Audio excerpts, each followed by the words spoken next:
Hello. सभी बच्चों को गुड इवनिंग, नमस्ते। कैसे हैं सभी लोग? आवाज़ आ रही है भाई? अब देखिए, ऑडियो वीडियो क्लियर है क्या? एक बार कंफर्म कर दीजिए। ऑडियो वीडियो क्लियर है भाई? चलिए, ठीक है, चलिए स्टार्ट करते हैं। तो हम लोग लास्ट टर्न पे अनवाइंडिंग ऑफ थ्रेड के क्वेश्चंस कर रहे थे। उसी पे एक क्वेश्चन और देखते हैं कि केस ऑफ डबल ड्रम,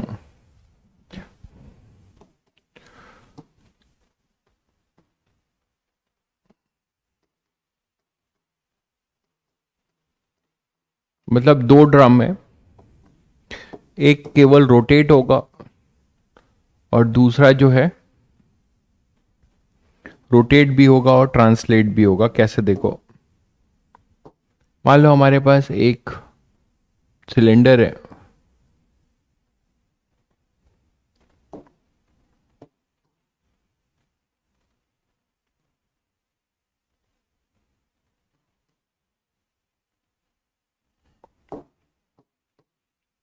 और ये किसी एक्सिस के अबाउट फिक्स है, अपनी एक्सिस के अबाउट फिक्स है, घूम रहा है।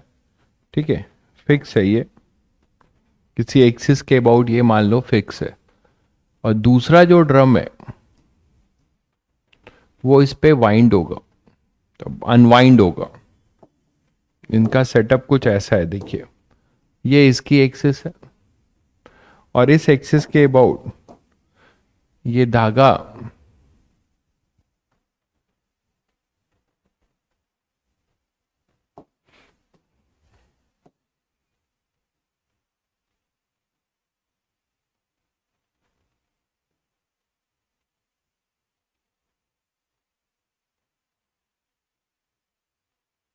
ठीक है, इस तरीके से ये वाइंड है।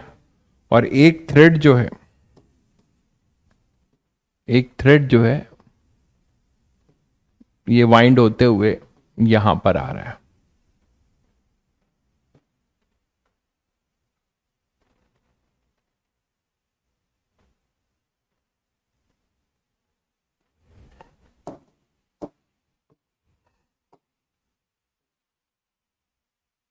ये यहां पे आ रहा है। ठीक है, आपने इसको वाइंड कर रखा है, बांध रखा है, और उसका जो दूसरा एंड है वो यहां पे आ रहा है और उसके साथ ये भी बंधा हुआ है। फिर ऐसे ये थ्रेड इस पे ऐसे बंधा हुआ है।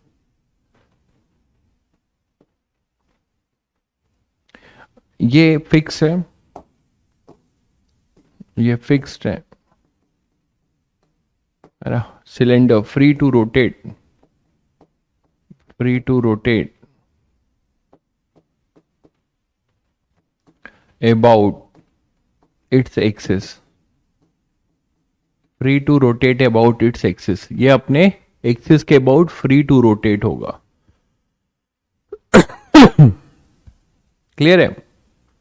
और ये अपने पास इस तरीके से। तो अब आपको पता है कि मान लीजिए ये यहां के अबाउट, यहां के अबाउट ये इस तरीके से अगर घूमना शुरू करेगा, है ना बच्चों, ओमेगा से, तो ये क्या होगा?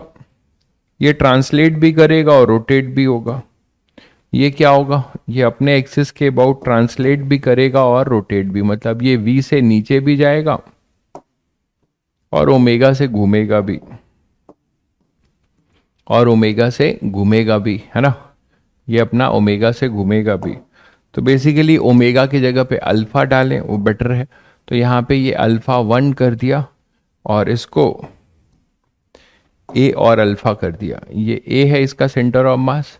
अब देखो, अगर आपने इसको इधर रोटेट किया है तो ये ऐसे घूमेगा, दोनों अपोजिट होंगे, ये अल्फा होगा।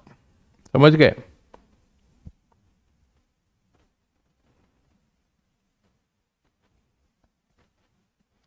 ठीक है, तो अब यहां से ये जैसे ही इधर अनवाइंड होगा इस तरीके से, इस तरीके से घूमते हुए यहां से धागा खुलेगा, तो ये सिलेंडर इस धागे पे अनवाइंड होता हुआ ऐसे रोल करता हुआ जाएगा।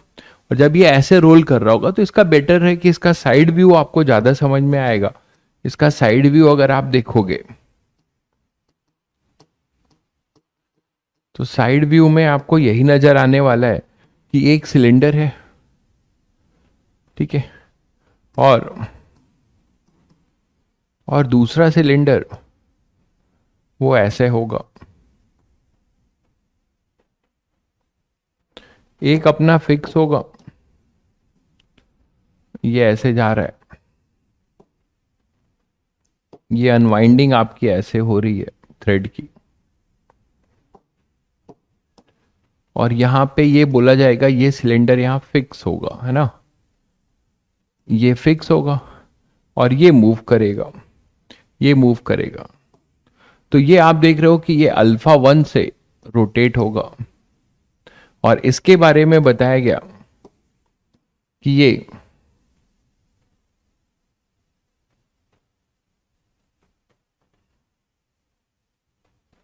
ये क्लॉकवाइज है तो ये एंटी क्लॉकवाइज होगा, है ना, तो ये ए होगा इधर,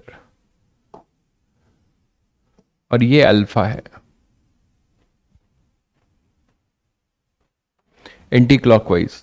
इसको हमने एंटी क्लॉकवाइज लिया, इसको क्लॉकवाइज लिया है, ऐसा लिया है, देखिएगा ध्यान से, जो लिया है इस तरीके से लिया है, ठीक है। ये ऊपर वाला जो है ऐसे रोटेट होगा, जब ऊपर वाला ऐसे रोटेट होगा इस तरीके से, तो ये सिलेंडर उल्टा ऐसे रोटेट होते हुए खुलेगा, है ना, दोनों एक ही जैसे रोटेशन तो हो नहीं सकते। तो जब ये इस तरीके से रोटेट हो रहा होगा तो ये इस तरीके से रोटेट होता हुआ नीचे भी जा रहा होगा, है ना, ए और अल्फा से। शायद सबको क्लियर होगा सिचुएशन, सबको सिचुएशन क्लियर हो गया होगा। ये क्लियर है क्या सभी को? एक बार देख लीजिए।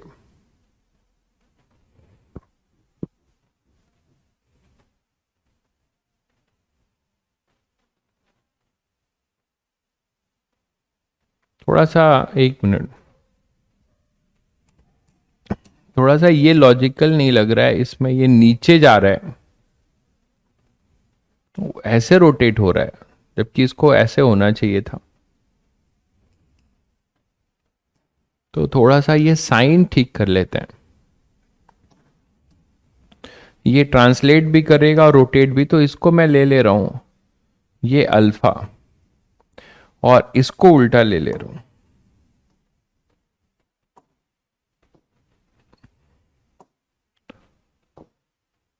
ये अल्फा 1 ले लेता हूं, ठीक है।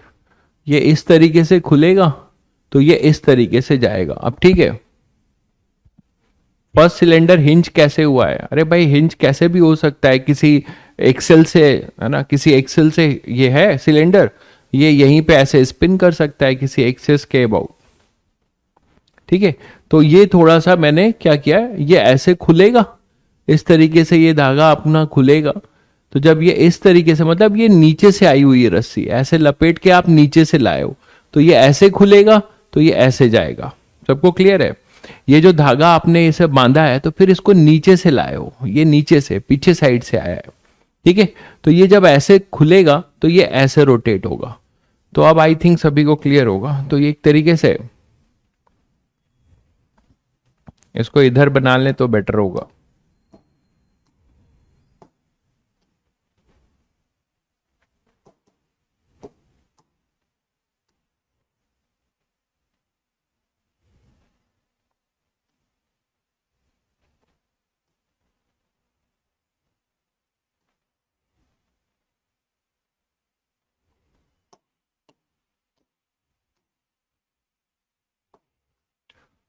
तो ये अल्फा 1 है,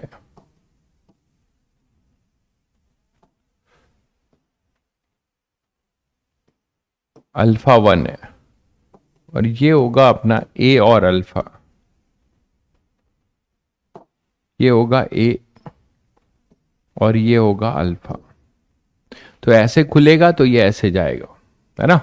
अब क्लियर है सभी को? ये सभी को क्लियर है? चलिए अब इसमें हम इक्वेशन बनाना चाहेंगे। मासेस मैंने सेम ले रखा हुआ है, एम और आर अलग अलग भी हो सकते हैं, मैंने आइडेंटिकल ले लिया है। तो हमें सब कुछ पूछा जाएगा कि जो नीचे वाला सिलेंडर है उसका एक्सेलरेशन बता दो, उसका अल्फा बता दो। तो करते हैं, इसी इक्वेशन बनाना शुरू करें। तो इसमें बच्चों इक्वेशन क्या क्या होगी देखो। एक तो mg लग रहा होगा, टेंशन टी, यहाँ पे टेंशन टी, ये अपना mg है ना, इस पे जो लगेगा वो इधर mg लग रहा होगा। तो इस वाले के लिए तो एक केवल टॉर्क की इक्वेशन होगा, इसका रेडियस r ही है, दोनों का रेडियस भी सेम है r, रेडियस r है। तो ट्रांसलेशन और रोटेशन की इक्वेशन लिखना शुरू करें।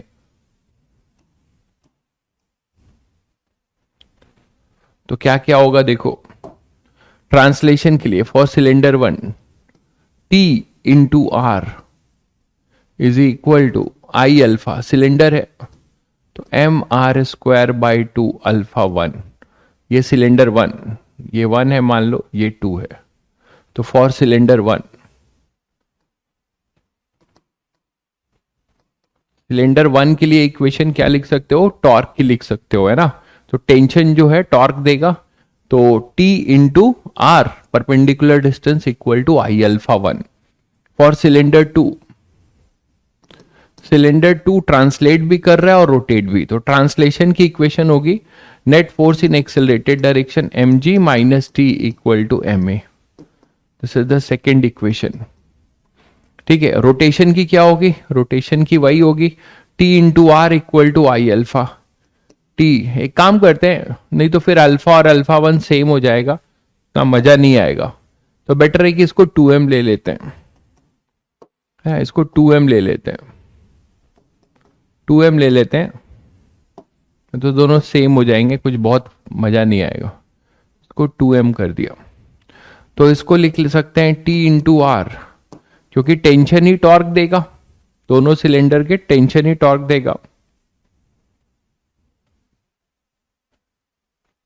तो ये दोनों सिलेंडर स्ट्रिंग लूज कर रहे हैं, बिल्कुल लूज करेंगे भाई, आप तो इतने देर से डायग्राम ही नहीं समझे, बिल्कुल लूज करेंगे। ये इधर से लूज करेगा तो ये लूज करता हुआ नीचे भी जाएगा और आगे भी जाएगा। आपको क्या लग रहा था कि दोनों लूज कर रहे हैं, T into are equal to I alpha, तो यहां होगा m r square by 2 alpha, ये तीसरी इक्वेशन बन सकती है। और जो सबसे इंपॉर्टेंट रिलेशन है वो आप लोग बताओगे, condition of no slipping, condition of no slipping, ये जरा आप लोग बता दीजिए, तो मुझे लग जाएगा कि आप लोग अब ये लिखना सीख गए हो। Condition of no slipping, slipping ना हो, है ना, कहीं पे भी स्लिपिंग ना हो, ये सिलेंडर इस पे प्योर रोल करता हुआ नीचे जाए। जल्दी से इसकी इक्वेशन लिख के दिखा दीजिए फटाफट, जल्दी से इसकी इक्वेशन लिख के दिखाइए, कंडीशन ऑफ नो स्लिपिंग की, कंडीशन ऑफ नो स्लिपिंग की इक्वेशन लिख दीजिए, कमेंट करिए फटाफट। A equal to r alpha,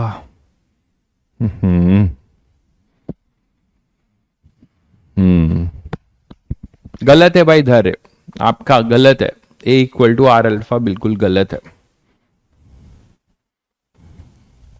आपने पहले वाले केस की कंडीशन ही लिख दिया, जल्दी बताइए।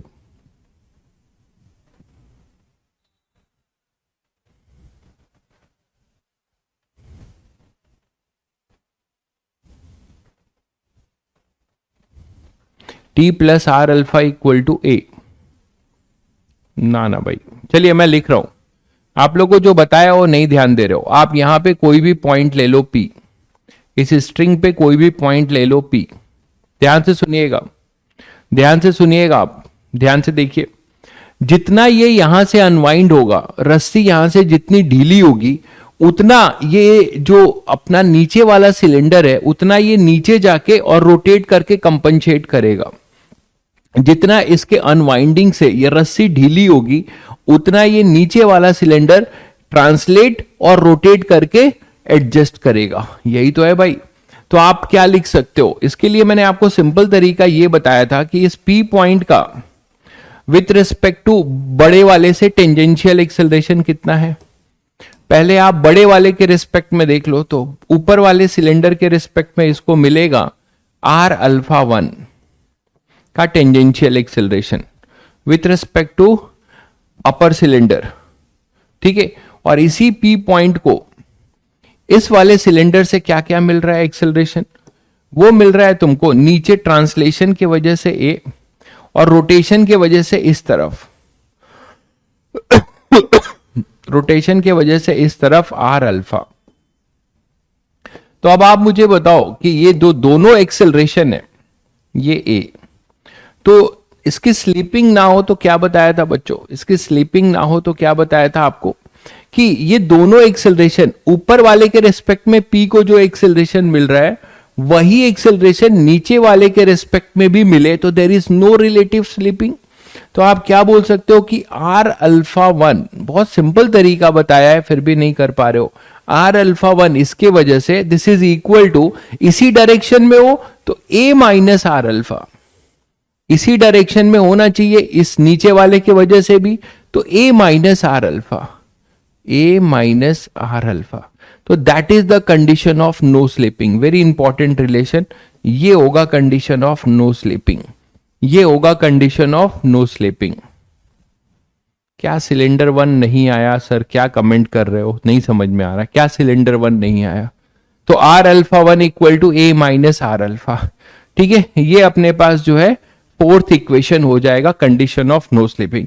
बेसिकली एक कंस्ट्रेंट रिलेशन है। कैसे कंस्ट्रेंट रिलेशन है, अगर आप देखो इसी को आप ऐसे भी लिख सकते हो ना, ये है आपका, तो आप मुझे बताओ कि रस्सी जो है ढीली हो रही है ऊपर वाले के केवल रोटेट होने से,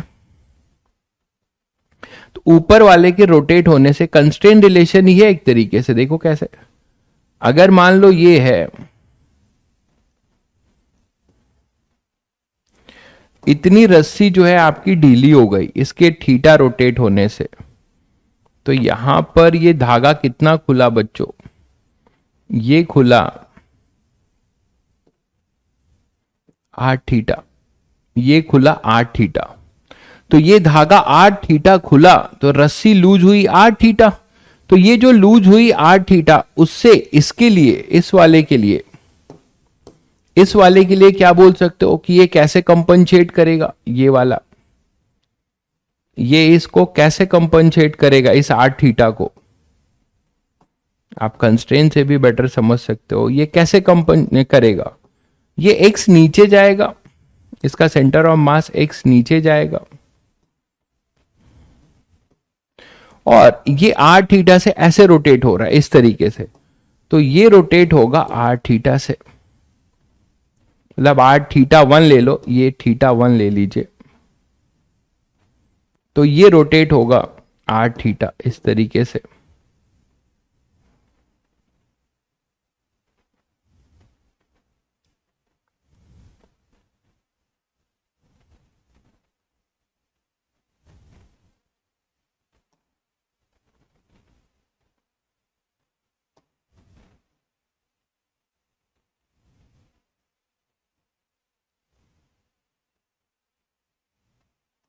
ठीक है, तो ये ऐसे रोटेट हो रहा है ना, इसका अल्फा ऐसा है, ये है, और ये ऐसे रोटेट हो रहा है, तो इसका जो रोटेशन होगा इस तरफ वो लिखा जाएगा 8 थीटा, और ये एक्स होगा। तो आपको क्या दिखता है, ये जो पॉइंट है, रस्सी जो खुली टोटल वो कितनी खुली 8 थीटा 1, ये कैसे कंपनसेट हुई, ये कंपनसेट हुई एक्स माइनस 8 थीटा से, उल्टी डायरेक्शन में है दोनों, ठीक है, एक्स नीचे गया और 8 थीटा ऊपर गया, तो इसी चीज को आप क्या कर रहे हो, इसी को डबल डिफरेंशिएट करेंगे तो आपको ये रिलेशन मिल जाएगा।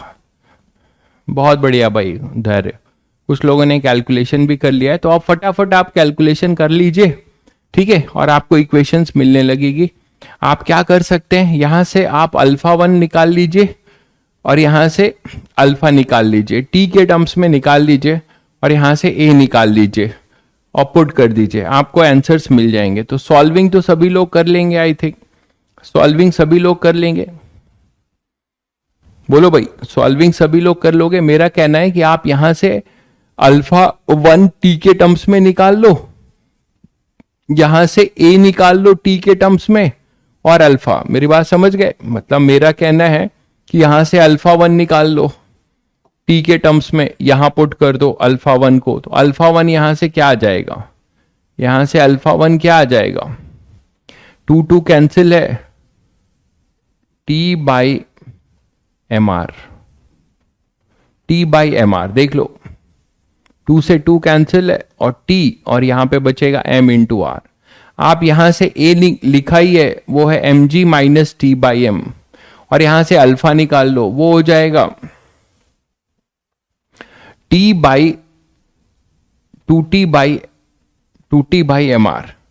तो आर अल्फा 1 यहां से कितना है, टी बाई एम आर।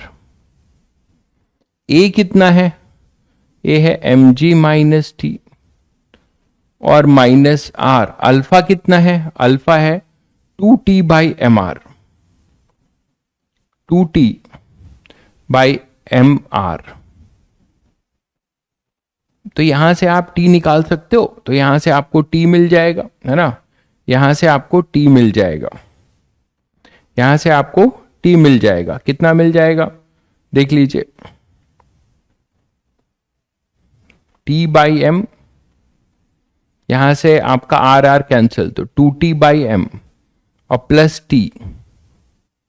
अच्छा, ये M G minus T by M होगा, ठीक है। तो यहां से आप निकाल लीजिए, यहां से आपको मिलेगा t बाई एम और फिर क्या मिलेगा, plus t by M.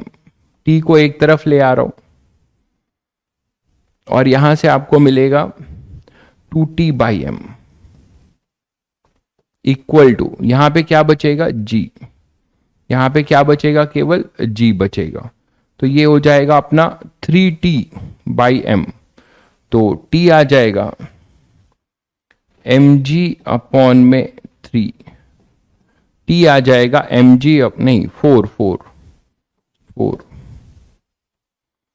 t आ जाएगा एम जी अपॉन में 4। तो टेंशन आ जाएगा एम जी अपॉन में 4।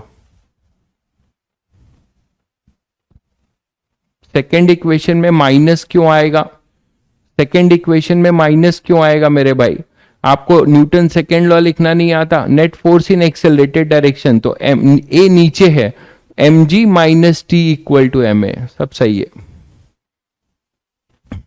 थर्ड इक्वेशन में जिधर टॉर्क है, एक ही टॉर्क है, तो जिधर ये टॉर्क है उधर ही अल्फा है, तो यहां साइन का कोई मतलब नहीं, यहां भी कोई साइन का मतलब नहीं, जिधर टॉर्क है उधर ही अल्फा है।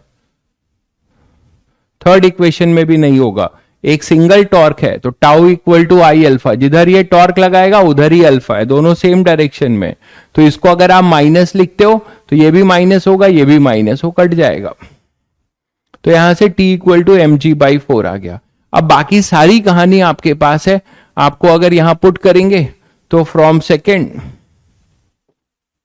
आप a निकाल सकते हो, a हो जाएगा M G minus M G by 4, तो ये हो जाएगा 3 एम जी बाई 4।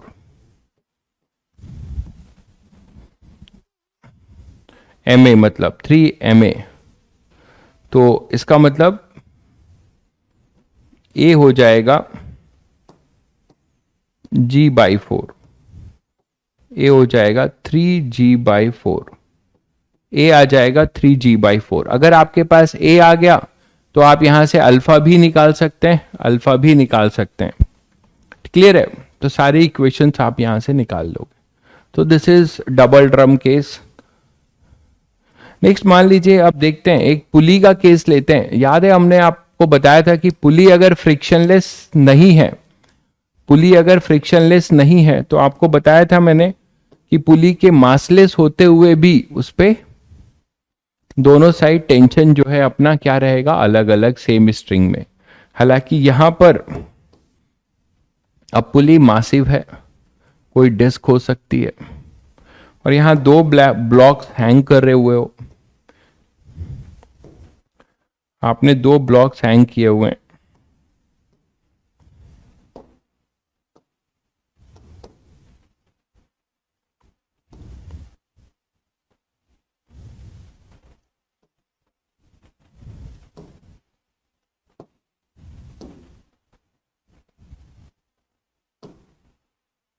ठीक है, आपने 2 ब्लॉक्स मान लीजिए हैंग किया हुआ है। तो एक ब्लॉक है अपना M1, दूसरा है M2।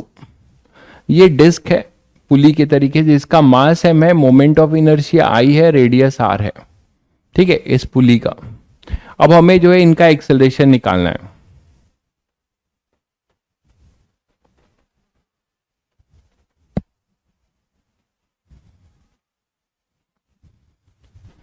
तो यहां पे बच्चों अब क्या हो जाएगा, यहां पे लिखोगे m1g, यहां m2g। अब ये मासिव है, यहां पे टेंशन जो है, यहां टेंशन आप एक अलग मानेंगे, सेम स्ट्रिंग होते हुए भी मासिव स्ट्रिंग से पास हो रही है, तो इधर अपने पास होगा T1 और इस पुली के रिस्पेक्ट में T1 ऐसा, यहां T2 और यहां पे T2 ऐसा, ठीक है। और आप कोई भी एक्सेलरेशन यहां पे मान सकते हैं कि ये मान लो इस तरीके से रोटेट होने लगा अल्फा से, ठीक है। तो इसका एक्सेलरेशन अगर ये m1g होगा, ये m2g, इसका एक्सेलरेशन अगर आप a1 मानते हो, इसका एक्सेलरेशन a1 ऐसे मानते हो, और इसका एक्सेलरेशन a2 मानते हो, तो this is your a2, this is your a1। तो अब इक्वेशंस लिखते हैं। तो एक तो यहां पे पुली के लिए टॉर्क की इक्वेशन होगी, अलग टेंशन इसलिए भाई क्योंकि ये रोटेट करेगा, पुली मासिव है, अब यहां पे रोटेट करेगा और इसमें फ्रिक्शन भी है, ठीक है। पुली रोटेट करेगा और इसमें फ्रिक्शन भी है। तो फ्रिक्शन भी अगर है तो मैं करा चुका हूं आपको फोर्स कॉन्सेप्ट में ही कि अगर कोई भी अगर ये आप इसका एक सेगमेंट लेते हो तो यहां पर अपने पास टेंशन जो T1 होगा, T2 इधर T1 और यहां पे फ्रिक्शन होगा, ठीक है। तो इनके वजह से जो भी फ्रिक्शन होगा, मतलब यहां पे अगर मूव नहीं कर रहा है तो ऑब्वियसली दोनों मिला के स्लिपिंग की टेंडेंसी होगी, तो आप फ्रिक्शन Fs इसको कंट्रोल करेगा। तो ये दोनों मिला के ये मासलेस है, स्ट्रिंग मासलेस है, तो उस पर नेट फोर्स 0 रहेगा। तो यहां पे अब टेंशन इस फ्रिक्शन की वजह से टेंशन चेंज, फ्रिक्शन की वजह से दोनों साइड टेंशन चेंज होगा। हालांकि फ्रिक्शन का यहां कोई रोल नहीं होगा, फ्रिक्शन का यहां पे कोई रोल नहीं होगा, वो इंटरनल फोर्स है। तो मैं बस यहां पे ये बताना चाह रहा हूं कि टेंशन अलग अलग होंगे और ये कैसे मूव करेगा। इसमें लिखा हुआ है कि no slipping of thread, no slipping of thread on the pulley, pulley पे कोई स्लिपिंग नहीं हो रही है थ्रेड की। मतलब कैसे पॉसिबल है ये बताओ, पुली पे कैसे पॉसिबल है, ठीक है।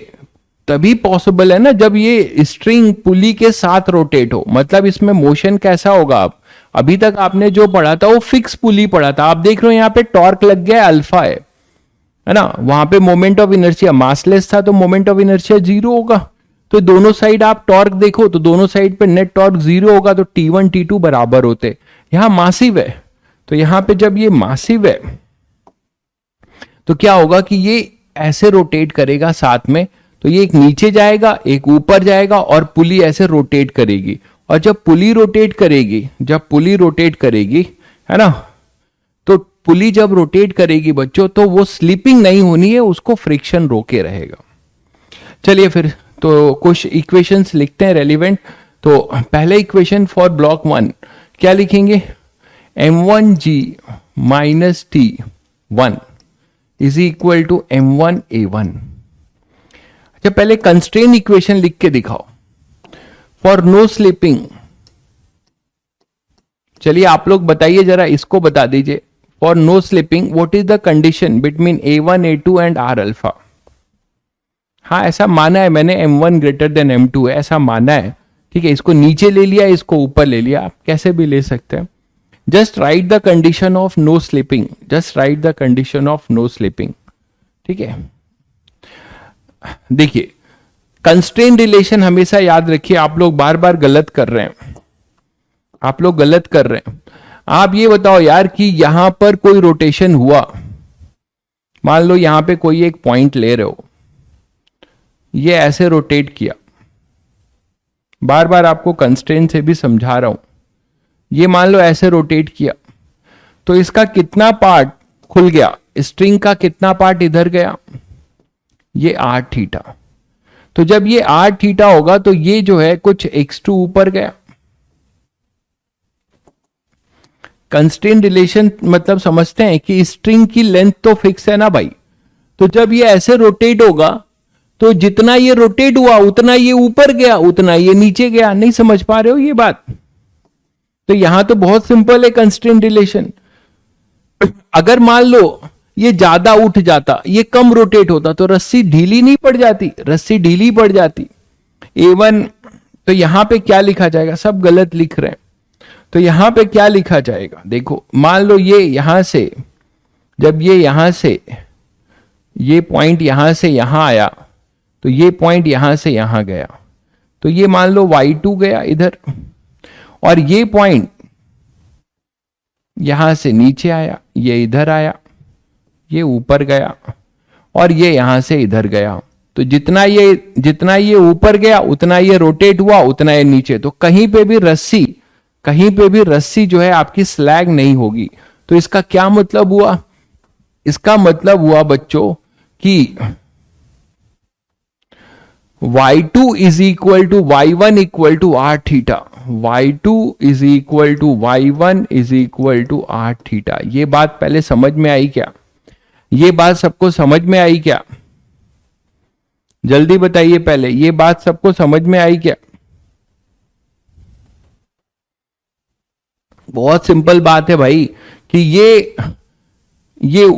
ये ऐसे रोटेट हुआ, जिससे ये ऊपर उठा, ये नीचे गया। तो जब ये ऐसे रोटेट हुआ तो जितना ये स्लिपिंग नहीं हो रही है, तो स्लिपिंग नहीं होने का क्या मतलब है? जितना ये ऐसे रोटेट हुआ उतना ये ऊपर उठ जाए, उतना ये नीचे आ जाए। सिंगल स्ट्रिंग है, इसमें परेशान हो रहे हो? तो यहां से अगर आप डबल डिफरेंशिएट करोगे तो A2 is equal to A1 equal to R alpha. ये कंस्ट्रेंट रिलेशन होगा इसका। A1 equal to A2 equal to R alpha. ये पहली इक्वेशन है जो इंपॉर्टेंट है, बाकी तो आप लिख ही लेंगे। A1 equal to A2 equal to R alpha, ये होगा बच्चों। ठीक है, यहां पे कोई दो नहीं है, सिंगल रिलेशन है। सिंगल है मतलब जितना ये ऊपर उठेगा उतना ये रोटेट होगा, उतना ये नीचे जाएगा। सिंपल। तो यहां से अब आप ब्लॉक की इक्वेशंस लिखना, पुली की लिख लीजिए। तो पुली के लिए आपने अल्फा इधर लिया है, ठीक है। तो ये जो T2 है, इसका जो टॉर्क है वो अल्फा के अपोजिट है, इसको मैं माइनस ले लूंगा। और T1 का जो टॉर्क है वो अल्फा के अलोंग है, तो मैं लिखूंगा T1 into R minus T2 into are is equal to I alpha. इसको मैं दूसरी इक्वेशन, इसको मैं थोड़ा सा और सॉल्व कर लूं तो ऐसे लिख सकता हूं T1 minus T2 equal to I alpha by R. इसको मैं दूसरी इक्वेशन दे देता हूं, है ना, इक्वेशन फॉर टॉर्क। तो ये टॉर्क की इक्वेशन है, पुली पे टॉर्क की इक्वेशन है, ठीक है। जिधर अल्फा है उधर मैंने पॉजिटिव लिया है, अल्फा के ऑपोजिट वाला टॉर्क नेगेटिव लिया है। आप उल्टा भी कर सकते हो। तो नेक्स्ट है ट्रांसलेशन में दो इक्वेशन, दोनों ब्लॉक की। क्या हो जाएगा? पहले ब्लॉक के लिए हो जाएगा M1G minus T1 is equal to M1A1, और A1A2 बराबर है, इसको मैं A ले लेता हूं, अननोन कम करने के लिए। तो ये A ले लिया। और इसके लिए हो जाएगा T2 minus M2G is equal to M2A, है ना, A2। तो ये अपना थर्ड और ये अपना फोर्थ, है ना। क्लियर है? थोड़ा सा सॉल्व कर लेते हैं। यहीं से दिख रहा है कि दोनों को मैं ऐड कर रहा हूं। तो T2 minus T1 plus M1 minus M2G is equal to M1 plus M2A, ठीक है। और T1 माइनस T2 को मैं क्या लिख सकता हूं बच्चों? आई अल्फा बाई आर, ठीक है। तो इसको मैं लिख दिया I alpha by R plus M1 minus M2G is equal to M1 plus M2A। और देखो अल्फा, आर अल्फा को मैं लिख सकता हूं A, ठीक है। तो मैंने क्या किया, अल्फा को लिख दिया A बाई आर। यहां से मैं अल्फा को निकाल सकता हूं A बाई आर, और इसको यहां पुट कर दूं तो A आ जाएगा, है ना। क्या नेगेटिव होगा यार, तुम्हें नेगेटिव पॉजिटिव में ही डोल रहे हो, पूरा चैप्टर खत्म होने को है, फर्जी वाली बातें। अरे यार मैंने आपको बताया कि अगर आप क्लॉकवाइज को माइनस ले रहे हैं तो क्लॉकवाइज में अल्फा भी माइनस हो जाएगा, ये भी माइनस होगा और ये भी माइनस होगा, ठीक है, और ये पॉजिटिव होगा, तो फिर माइनस कॉमन लोगे तो यही आएगा। एक बार में चीजें समझ में नहीं आती क्या भाई? हाँ रितेश बाबू, नेगेटिव पॉजिटिव में डोल रहे हो आप। तो I alpha by R M one M minus M two G equal to M one plus M two A, ठीक है। मैंने कहा कि कोई जरूरी नहीं है सबको इस लेवल की पढ़ाई पढ़ने का। जब चीजें नहीं झिलती हैं, नहीं समझ आ रही हैं उस लेवल की, तो सीधे सीधे एक ध्येय बना लो कि मुझे कम पढ़ना है, जेई मेन सेलेक्ट होना है। तो ये सब कुछ पढ़ने की जरूरत नहीं है, हालांकि ऐसी बात नहीं है, जेई मेन्स में भी ये पूछा गया है। तो I alpha by R M one minus M two G equal to M one plus M, कुछ भी डिफाइन नहीं है, कुछ भी डिफाइन नहीं है। Pure rolling on inclined plane इसके बाद का टॉपिक है, ठीक है, मुझे मत बताओ, ठीक है। जब चैप्टर खत्म हो जाए तब खोज के आना कि आपका क्या टॉपिक छूटा है, तब कमेंट करना, ठीक है। जब चैप्टर रन हो रहा होता है, टीचर की तरफ से ये ना बोला जाए कि अभी चैप्टर कंप्लीट नहीं हुआ है, तो डोंट कमेंट द टॉपिक्स, ठीक है। टीचर को पता है कि कब उसको क्या पढ़ाना है, समझे भाई अर्पित?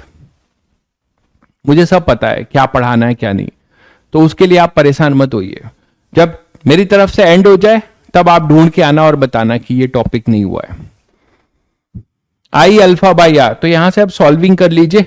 सॉल्विंग में अल्फा को आप ए बाई आर, अल्फा को आप ए बाई आर यहां पे ये पुट कर दो, यहां पे लाके अल्फा को पुट कर दो। जैसे ही पुट करोगे तो अपने पास क्या आ जाएगा, इस चीज को लाके यहां पे पुट कर दीजिए, ठीक है।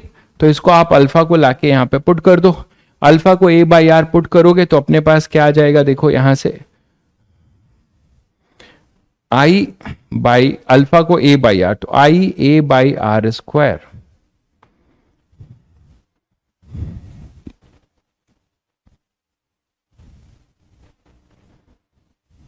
और इसको इधर ले आते हैं या उधर लेते जाते हैं, A I A by R square plus M one minus M two G is equal to M one plus M two A. बोलो अब आप यहां से क्या करो, इसको इधर लेते जाओ, M one minus M two G is equal to, A common ले लेते हैं, M one plus M two है ना, minus I by R square, और ये पूरा ए। तो अब यहां से ए आ जाएगा, यहां से ए आ जाएगा भाई, माइनस कहां, माइनस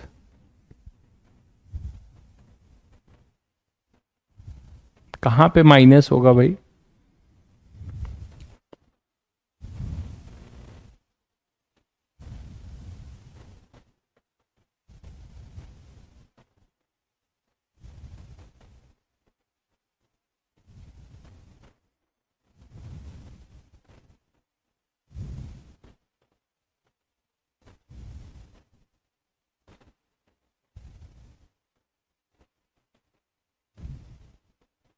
लास्ट स्टेप में नीचे,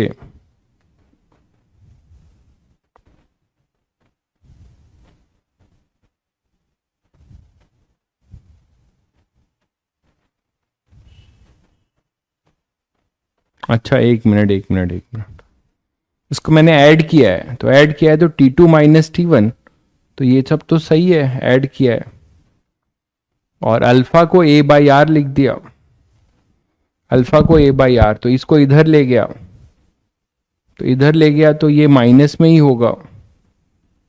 आई थिंक कुछ गड़बड़ है क्या, देखना एक बार।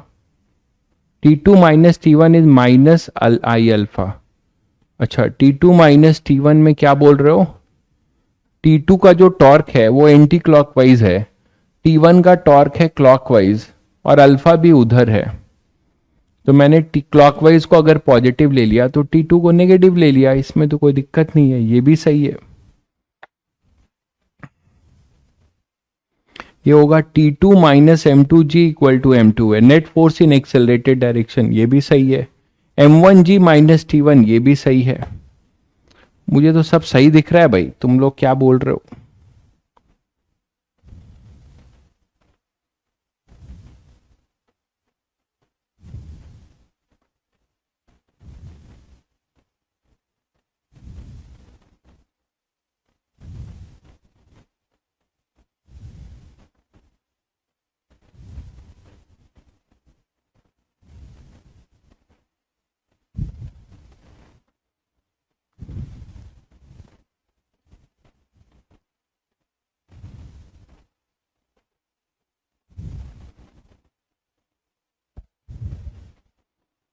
मुझे तो सब सही दिख रहा है भाई।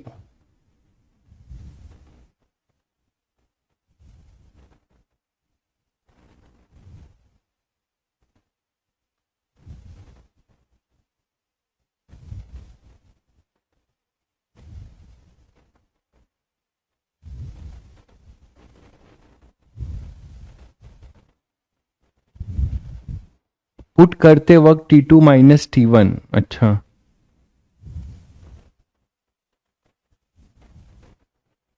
हाँ हाँ, ठीक ठीक ठीक ठीक, सही है सही है, सही कह रहे हो। यहाँ पे T2 माइनस T1 को हम, यहाँ T1 माइनस T2 है, बिल्कुल सही कह रहे हो।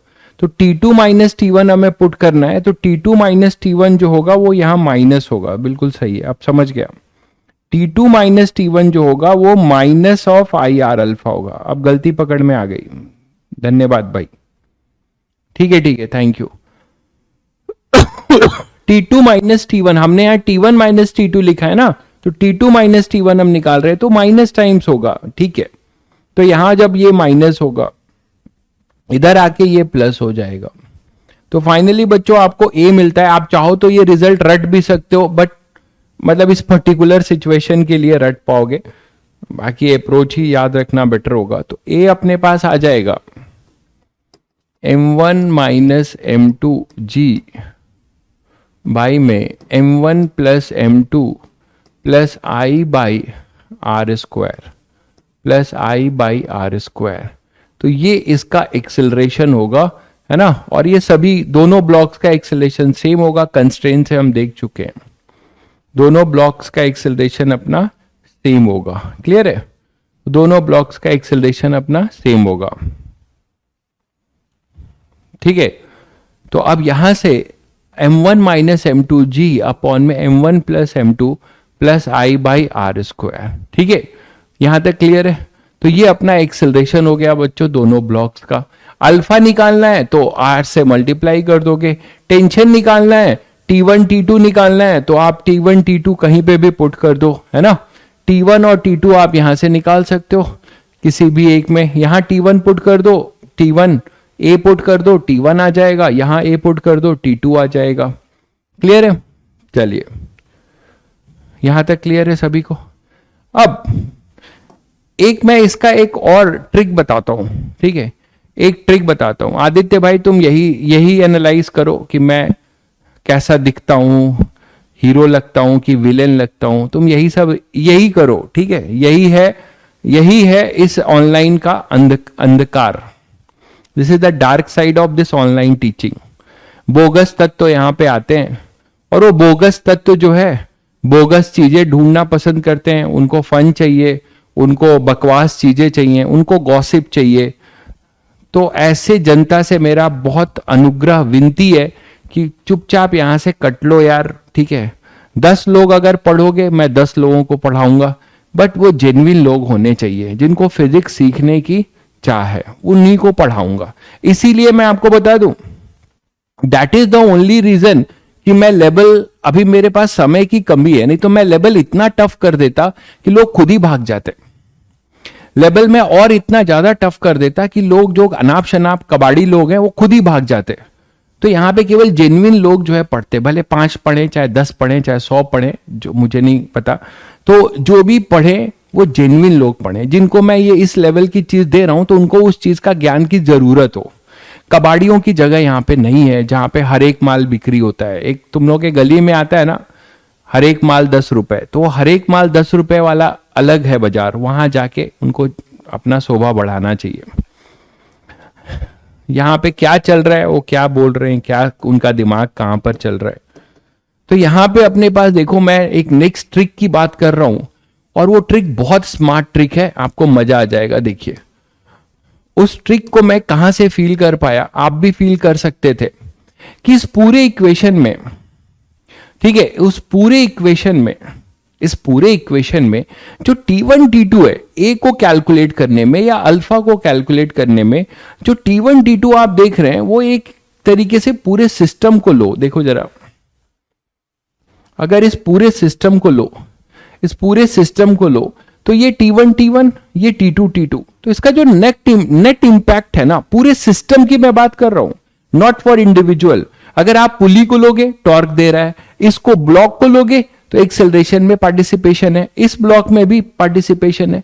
बट मैं अगर पूरे सिस्टम की बात करूं बच्चों, तो इस अल्फा को ध्यान से देखिए, इस अल्फा को रोटेट करने में एक्चुअली तुम्हें लग रहा होगा कि T1 T2 रिस्पॉन्सिबल है, बट ऐसा नहीं है। आपका जो M1G और M2G है ये रिस्पॉन्सिबल है, because they are external force. T1 T2 तो इसके रिस्पेक्ट में T1 ऐसा है तो इसके ये कैंसिल, ये भी कैंसिल। इसी आधार पे मैंने ये ट्रिक बनाया कि अगर आप देखो ध्यान से, तो आप ऐसे क्वेश्चंस को ऑब्जेक्टिव क्वेश्चन की तरह कर सकते थे। कैसे, देखिए, अगर थोड़ा आप सोच लेते कि यहां पे क्या करो, इस M1 M2 को यहां चिपका दो, इस M1 M2 ब्लॉक को एक पॉइंट मास बना के इनके पेरीफेरी पे चिपका दो, ठीक है। यहां पे एक दोनों को एक पॉइंट मास मानते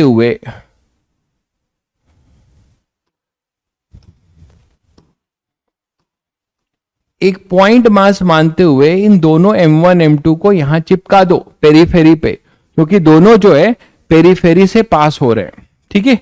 तो अब मुझे बताओ बच्चों कि यहां पे एक्सटर्नल फोर्स के नाम पे डायरेक्ट आपको क्या दिखता है, M2G।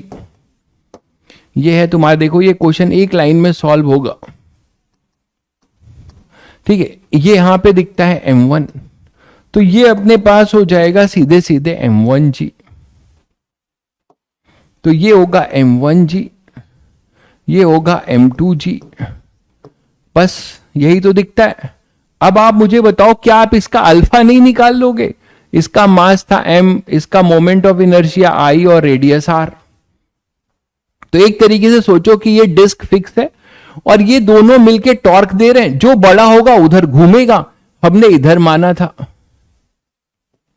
ठीक है। तो क्या हम ये अल्फा निकाल सकते हैं? Tau equal to I alpha, I about axis of rotation, और एक्सिस ऑफ रोटेशन इसके सेंटर से पास हो रही है और perpendicular to the plane of the disc. बोलो भाई, ठीक है। तो आप यहां से बता सकते हो कि ये M1G M2G और ये अपने पास परपेंडिकुलर डिस्टेंस है R, ये परपेंडिकुलर डिस्टेंस है R, ये परपेंडिकुलर डिस्टेंस है R, ठीक है। तो ये जो परपेंडिकुलर डिस्टेंस R है ये भी R है। तो क्या आप अब टॉर्क लिख सकते हो बच्चों?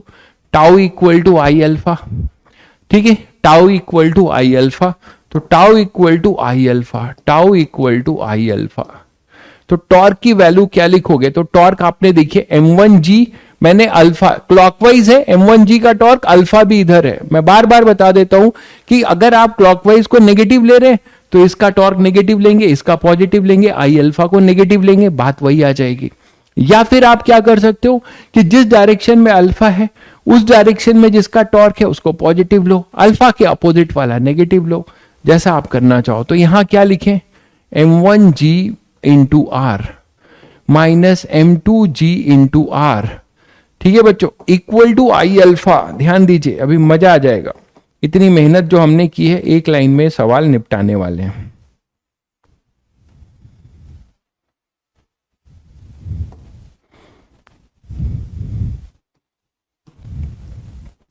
ये टॉर्क होगा, है ना, ये अपना नेट टॉर्क होगा इक्वल टू आई। अब आई में ध्यान दीजिएगा, सिस्टम का आई लिखेंगे। तो सिस्टम में क्या क्या है? एक डिस्क है जिसका मास m है, जिसका मोमेंट ऑफ इनर्शिया I दिया हुआ है, तो I हो गया। इन दोनों का moment of inertia point mass है, तो plus M1 plus M2 into R square. इसको नीचे ले चलो,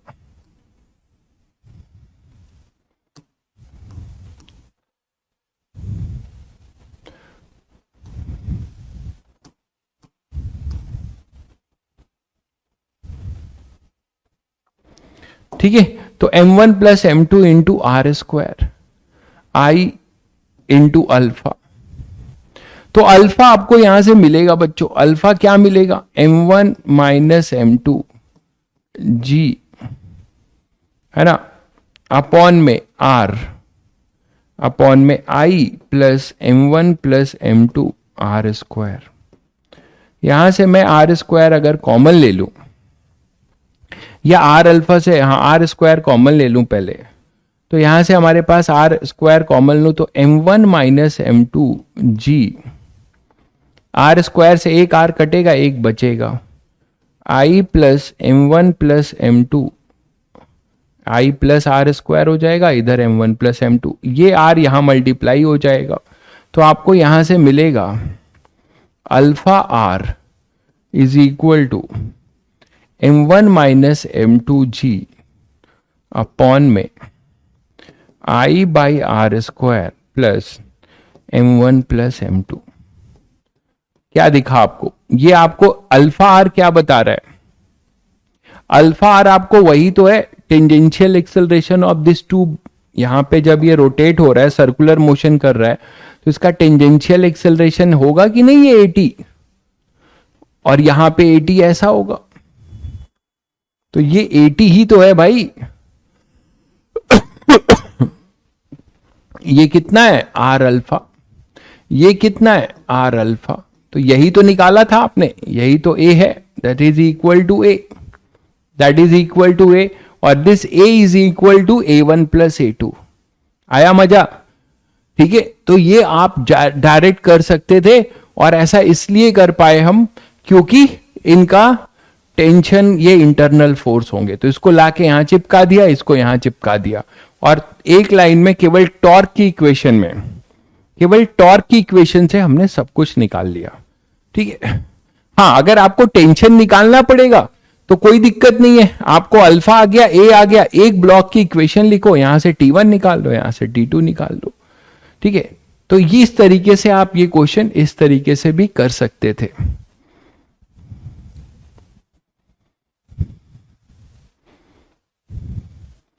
a1 प्लस a2 है, क्या बोल रहे हो यार?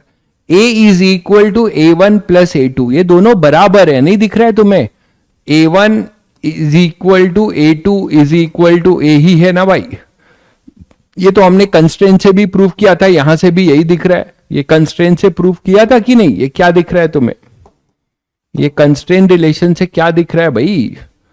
ये कंस्ट्रेंट रिलेशन से भी हमने प्रूव किया था।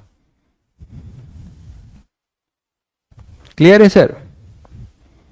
चलो, तो ये कहानी है अपनी स्ट्रिंग पुली सिस्टम के क्वेश्चंस की करने की, जो आप अब कर सकते हैं। नेक्स्ट बात करते हैं कि कुछ एनर्जी के क्वेश्चंस है ना, जैसे कि energy, kinetic energy, total energy की बात करें, कंजर्वेशन की, तो energy in case of pure rolling, इस पे भी क्वेश्चंस कैसे बन सकते हैं।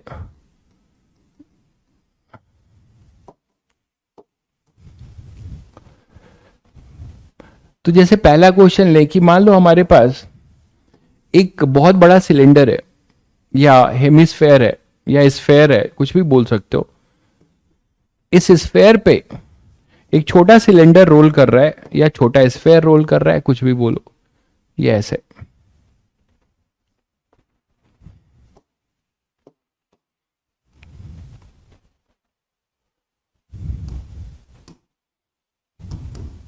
ठीक है, ये इस पे रोल करेगा, है ना। ये आपका क्या है? ये जो पूरा सरफेस है, मैंने पूरा नहीं बताया है, ये एक स्फेरिकल सरफेस है, उस पे एक छोटा बॉल जो है क्या कर रहा है? रोलिंग कर रहा है, प्योर रोलिंग। ठीक है, वो प्योर रोलिंग कर रहा है, और छोटा स्फेयर सॉलिड स्फेयर है। तो एक सॉलिड स्फेयर एक बड़े स्फेयर में एक छोटा स्फेयर उस पे क्या कर रहा है? रोल कर रहा है। तो ये अपना बिगर वाला है, ये सॉलिड स्फेयर है, ये अपना सॉलिड स्फेयर है, सॉलिड स्फेयर प्योर रोलिंग कर रहा है। रोलिंग लिखा होगा तो भी प्योर रोलिंग ही मानेंगे, मतलब स्लीपिंग नहीं है। मास एम है, रेडियस आर है। ठीक है, अब हमें बताना है कि इसकी वेलोसिटी क्या होगी जब ये इस बड़े वाले स्फेयर को से कांटेक्ट लूज करेगा। ऐसा क्वेश्चन आप लोगों ने किया हुआ है, बट वो स्लीपिंग का किया है। अब हम लोग इसको रोल कराते हुए क्या करेंगे? ये इस बड़े स्फेयर के सरफेस से क्या होगा? गिरने वाला होगा। ठीक है, तो हमें बताना है कि फाइंड velocity of smaller, ये बिगर स्फेयर है,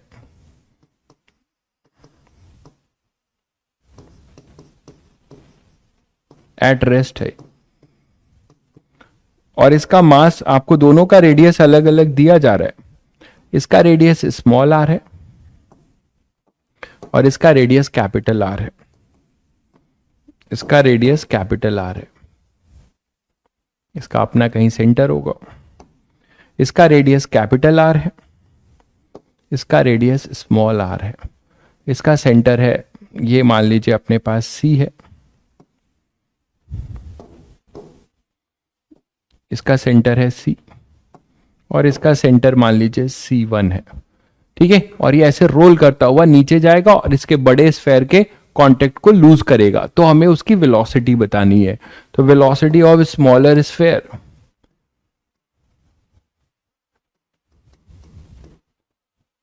when bigger sphere, when it loses contact, when it loses contact with bigger sphere,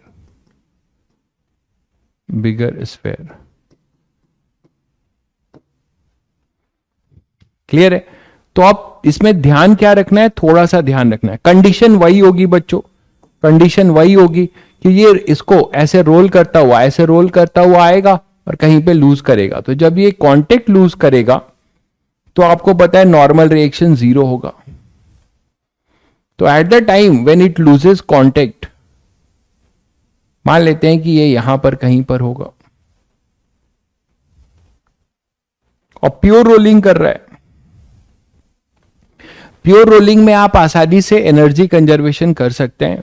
ठीक है, तो प्योर रोलिंग मोशन है तो आसानी से आप एनर्जी कंजर्वेशन कर सकते हैं। आप पूछ सकते हो सर उसमें अगर स्टैटिक फ्रिक्शन लग रहा होगा, लगने दो, बट स्टैटिक फ्रिक्शन का वर्क डन 0 होगा। हम अभी इंक्लाइन प्लेन वाले में मैं इसको और समझाऊंगा। स्टैटिक कभी कभी ध्यान रखिएगा कि ये आपके दिमाग में कंफ्यूजन आ सकता है कि सर इसको रोल कराने में कौन हेल्प करेगा, स्टैटिक फ्रिक्शन करेगा, हमेशा लगेगा। बट स्टैटिक फ्रिक्शन का जो पॉइंट ऑफ कॉन्टेक्ट है वो मूव नहीं करेगा, तो उसका नेट वर्क डन आपको पता है, मैंने बताया था वर्क डन जो होगा force into perpendicular, force into जो आप डिस्टेंस लेते हो वो किसका लेते हो, पॉइंट ऑफ कांटेक्ट का। तो point of contact, static friction जिस पॉइंट पे लग रहा होगा वो पॉइंट स्लिप नहीं कर रहा है, समझ रहे हो, तो उसका कोई भी वर्क डन आप टेकन इनटू अकाउंट नहीं लोगे।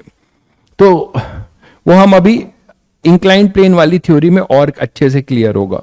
तो यहां पे ये कंफ्यूजन नहीं होना चाहिए कि सर कहीं स्टैटिक फ्रिक्शन इसको रोल करा रहा हो तो उसका वर्क वो तो नॉन कंजर्वेटिव है। तो इसीलिए मैंने बता दिया कि आप इजीली यहां पर क्या कर सकते हैं, आप आराम से यहां पे वर्क एनर्जी कंजर्वेशन कर सकते हैं रोलिंग के केस में, क्योंकि स्टैटिक फ्रिक्शन का कोई वर्क डन नहीं होगा। मतलब जो वर्क डन होगा भी उस पर बड़ा इंटरेस्टिंग बात है ये भी, जो वर्क डन होगा, याद है मैंने आप लोगों को बताया था rotational work done, translational work done, तो वो दोनों जो है आपका 0 होगा, दोनों का नेट वर्क डन इस एफएस का वो 0 रहेगा। तो यहां पे अब आप एनर्जी कंजर्वेशन की बात कर रहे हैं, तो एनर्जी कंजर्वेशन की बात कर रहे हैं ऐसे पोजीशन पे जहां पर इसका क्या हो रहा है, इसका सेंटर ऑफ मास ये इस तरीके से देखो सर्कुलर मोशन करता हुआ नजर आएगा आपको। इसका सेंटर ऑफ मास एक सर्कुलर मोशन कर रहा होगा, बोलो इसका सेंटर ऑफ मास एक सर्कुलर मोशन कर रहा होगा कि नहीं, तो इसका सेंटर ऑफ मास एक सर्कुलर मोशन कर रहा है। ठीक है, तो अब एनर्जी कंजर्वेशन करते हैं। ये इनिशियल स्टेट होगा और ये फाइनल स्टेट होगा जहां पे कांटेक्ट छूटने वाला है। कांटेक्ट छोड़ने की कंडीशन सभी को पता है क्या होगी, इधर होगा mg, इधर होगा नॉर्मल रिएक्शन। mg के 2 कंपोनेंट होंगे, मान लेते हैं थीटा पे ऐसा हो रहा है तो ये भी थीटा होगा, और यहां पर आएगा अपने पास mg का एक कंपोनेंट जो इसको सेंट्रीपिटल में हेल्प करेगा। और एक टेंजेंशियल जो इसको सेंट्री टेंजेंशियल एक्सेलरेशन देगा। तो ये अपने पास mg है, ये आएगा mg cos थीटा, ये है नॉर्मल रिएक्शन, ये है mg sin थीटा। ठीक है बच्चों, तो इसमें इस मोमेंट पे इसकी अपनी कुछ वेलोसिटी भी होगी, अपनी कुछ वेलोसिटी होगी v। बोलो, अपनी कुछ इस इंस्टेंट पे इसके पास क्या होगा, एक वेलोसिटी v भी होगा, और a होगा, अल्फा होगा, और इसके पास ओमेगा भी होगा। a और अल्फा तो होगा ही, ओमेगा भी होगा। तो इस मोमेंट पे आप 2-3 कंडीशन लिख सकते हैं। ये ऐसे रोल करता हुआ आ रहा है, सब कुछ हम इस इंस्टेंट पे कर रहे हैं। ये कलर दिख रहा है कि नहीं आप लोगों को?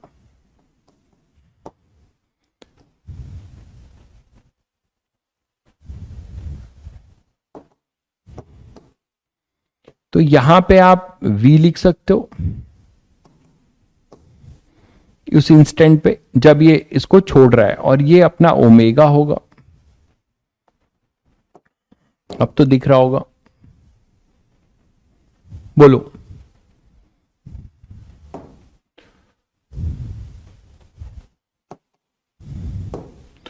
ये अपना कुछ थीटा होगा,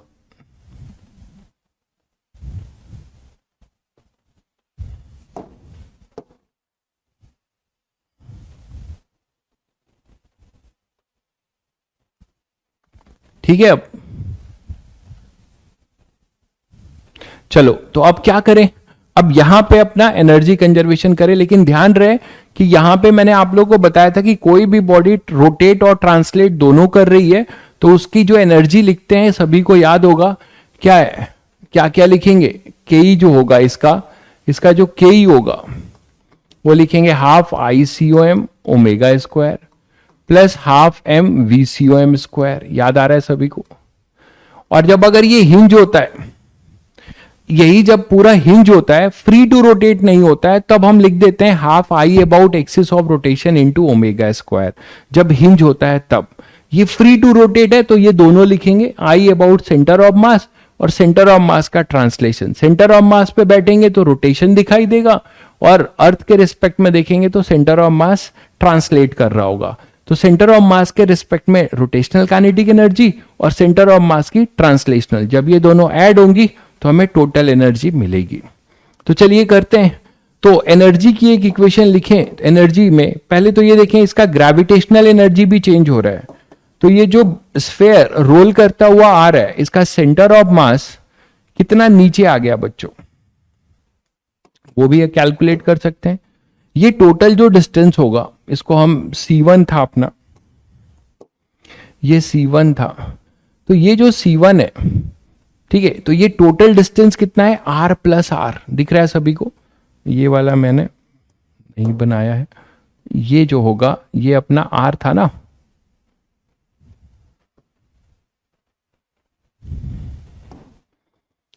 ये R था रेडियस यहां से यहां तक का। तो ये जो रेडियस R है, तो R और ये R प्लस R, और ये थीटा, तो ये कितना हो जाएगा, कई बार किया है आप लोगों ने, ये कितना हो जाएगा R plus R cos theta. तो ये इसको मैं जीरो पोटेंशियल ले लूं, सेंटर को, इसी को मैं अगर जीरो पोटेंशियल लेता हूं, इसी को मैं जीरो पोटेंशियल लेता हूं, तो इनिशियल में इसका सेंटर कहां पर होगा बच्चों, mg r प्लस r पे। तो देखिए मैं क्या लिख रहा हूं, energy conservation ui plus KEI is equal to UF plus KEF। ui क्या होगा, mg r plus r। Kinetic energy कितनी होगी, 0। ये रिलीज किया गया है, ठीक है, ये यहां पे रिलीज किया गया है, और जैसे ही रिलीज किया ये प्योर रोलिंग शुरू करता हुआ स्टार्ट होता है। तो काइनेटिक एनर्जी तो 0 होगी। यहां पे आने के बाद UF क्या होगा, वो होगा mg r plus r cos theta. ये पोटेंशियल हो गया। काइनेटिक में क्या क्या होगा, काइनेटिक में क्या क्या होगा, देखिए काइनेटिक में होगा half MVCOM square plus half I omega square. तो हाफ 2/5 mr², और जिससे ये रोटेट कर रहा है ω², पीछे ले जाना पड़ेगा। जगह की बड़ी किल्लत हो जाती है भाई, बोर्ड हमेशा छोटा लगता है मुझे।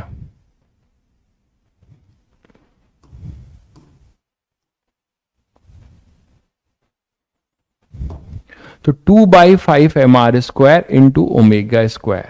यहां तक सभी को क्लियर है बच्चों? भाई प्योर रोलिंग है तो फ्रिक्शन क्यों लगेगा आपका? थोड़ा सा मैंने इसको इंक्लाइंड प्लेन के बाद कराना चाहिए था, मैं समझ गया क्यों लगेगा, और अभी आपको क्लियर हो जाएगा। स्टैटिक फ्रिक्शन हमेशा लगता रहेगा इंक्लाइंड प्लेन में। क्यों? आप खुद भी थोड़ा सा इतना समझ सकते हैं कि mg sin थीटा है तो इधर fs लगेगा, तभी तो इसको रोल कराएगा। थोड़ा सब्र करिए, इंक्लाइंड प्लेन वाले से क्लियर हो जाएगा। तो यहां पे आप 2/5 mr² हाफ ω²। यहां तक सभी को क्लियर है बच्चों? यहां तक सभी को क्लियर है क्या? लेकिन यहां जो सबसे क्रूशियल बात क्या है वो समझिए।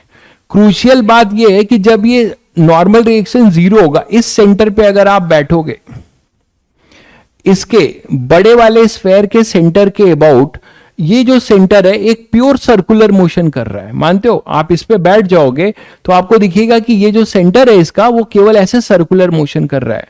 तो इसका जो C1 सेंटर है वो r+r रेडियस में सर्कुलर मोशन कर रहा है, और इसके कांटेक्ट लूज होने की कंडीशन में आप लिखेंगे सेंट्रीपिटल फोर्स। तो यहां पे सेंट्रीपिटल फोर्स क्या होगा? इस सेंटर के अबाउट क्या फोर्स लग रहा है? mg cos theta minus n equal to इसका सेंट्रीपिटल एक्सेलरेशन। उसके लिए आपको ये इसके अबाउट ये ω1 है, ये सबसे क्रूशियल 1 है। तो यहां पर ω1 कैसे लिखेंगे? तो आप लिखेंगे with respect to C1 performing circular motion. ऐसा बोल सकते हैं कि ये जो C1 है इसके रिस्पेक्ट में वो आपका जो C1 है वो सर्कुलर मोशन करता हुआ दिखाई देगा। तो सेंट्रीपिटल फोर्स में क्या लिखेंगे आप? mg cos theta minus n equal to m, ये ओमेगा थोड़े लिखेंगे, इस पॉइंट के अबाउट इसका क्या ओमेगा है, इसका जो सेंटर है इसके रिस्पेक्ट में कैसे घूम रहा है, ये थीटा कैसे चेंज हो रहा है, d theta by dt, this is your ω1। और ये ω1 और ओमेगा में एक रिलेशन बैठाना पड़ेगा, फिर आसान नहीं है। With respect to C1 performing circular motion, तो आप लिख सकते हैं कि mg cos theta minus n equal to m omega के ω1² r+r। ये बात समझ में आई क्या? अरे ये बात समझ में आई क्या कि यहां पर जो C1 होगा, ये C1 जो है एक तरीके से सर्कुलर मोशन कर रहा है r+r में। इसका जो सेंटर ऑफ पूरा स्फेयर मतलब सेंटर ऑफ मास को देखेंगे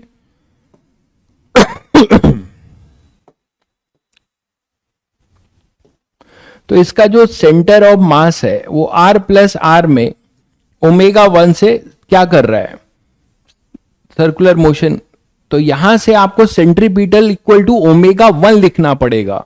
तो वो ω1 अब क्या होगा वो देखते हैं। और एट द टाइम ऑफ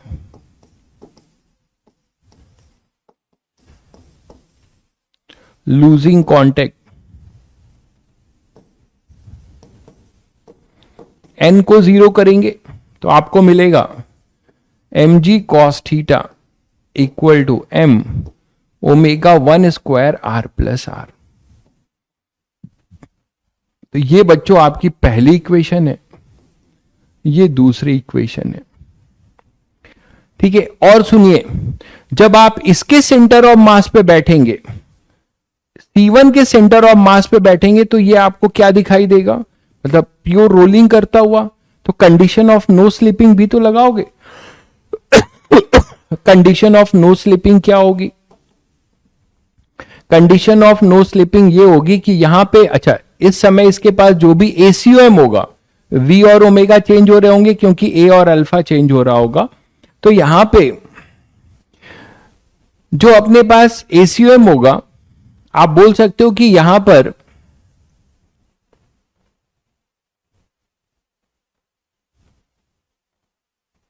हाँ, इस v के लिए अब आप मुझे बताओ कि अगर ये v से इस इंस्टेंट पे इसकी वेलोसिटी आपने v बोली है, ठीक, और ये r प्लस आर है, तो सर्कुलर मोशन की एक इक्वेशन और क्या लिख सकते हैं, v equal to R plus R omega one, ये भी लिख सकते हैं। और for pure rolling, pure rolling के लिए क्या लिख सकते हैं कि ये यहां पर ये v से मूव कर रहा है और ये ओमेगा से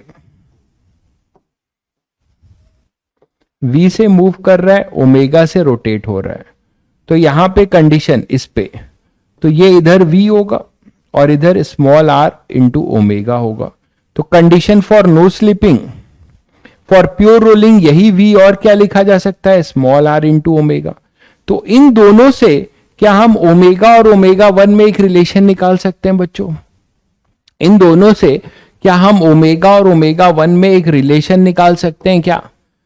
बोलो भाई, इन दोनों से क्या हम ओमेगा वन और ओमेगा में एक रिलेशन निकाल सकते हैं? क्या आ जाएगा बच्चों? R plus R omega one, जो कि हमारा अननोन जा रहा था, अब वो सॉल्व होगा। तो ओमेगा वन को भी हम लिख सकते हैं R omega upon R plus R. तो एक तो यही ऑब्जेक्टिव क्वेश्चन बन जाएगा ऐसे में कि ओमेगा और ओमेगा वन में ऐसे सिचुएशन में ये रिलेशन कई जगह पे आप यूज कर सकते हैं। क्या क्या किया मैंने, सब कुछ क्लियर है कि इसी सिस्टम को मैं यहां से देख रहा हूं, तो इसका सेंटर ऑफ मास एक सर्कुलर मोशन करता हुआ दिखाई दे रहा है। सेंटर ऑफ मास यहां पर है, फिर यहां पर होगा, फिर यहां पर होगा, फिर यहां पर होगा, फिर यहां पर है। दिख रहा है सभी को? ये COM इसका तो COM जब ऐसे मूव कर रहा है,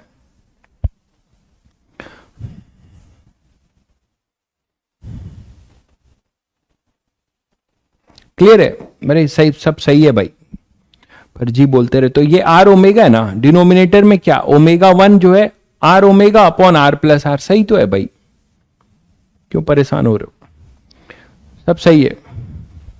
डिनोमिनेटर में क्यों रहेगा? आप इक्वेट करो ना यार, इसको इक्वेट कर दिया है, सामने नहीं दिख रहा है? ओमेगा वन जो हो जाएगा R omega upon R plus R, आप कह रहे हो डिनोमिनेटर में होगा। तो एक कंडीशन ऑफ प्योर रोलिंग से v equal to R omega में रिलेशन बैठाया, एक इसके सेंटर पे बैठ के इसके सेंटर ऑफ मास को सर्कुलर मोशन परफॉर्म कराया, तो ये टेंजेंशियल वेलोसिटी और ये r प्लस आर रेडियस में मूव कर रहा है, तो उससे v equal to R omega लिखा। यहां तक सभी को क्लियर है क्या? जब यहां तक क्लियर है तो अब कहानी सॉल्विंग पे आती है। अब हमारे पास करना क्या है, हमें v निकालना है। तो हम लोग क्या करेंगे, ओमेगा v निकालना है, तो ओमेगा और ओमेगा वन को v के टर्म्स में करेंगे। तो v के साथ रिलेशन हमें पता है, v equal to R omega है, तो ओमेगा को तो मैं v बाई आर लिख दूंगा, और ओमेगा को जब मैं v बाई आर लिख दूंगा तो ओमेगा वन भी v के टर्म्स में आ जाएगा। तो फाइनली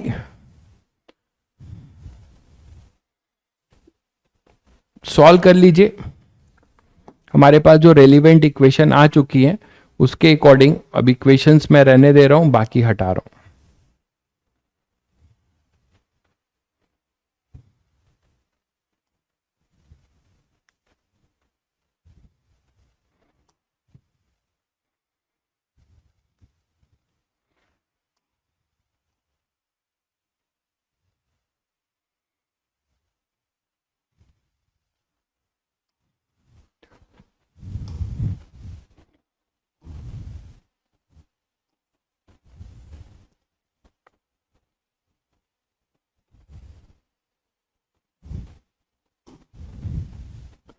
ठीक है, तो ये हमारे पास रेलिवेंट इक्वेशंस हैं बच्चों। अब इसी को सॉल्व करिए और ट्राई करिए कि सबको v के टर्म्स में निकाल लें, क्योंकि हमें v निकालना था। तो सबको v के टर्म्स में निकाल लें, वो ट्राई करिए।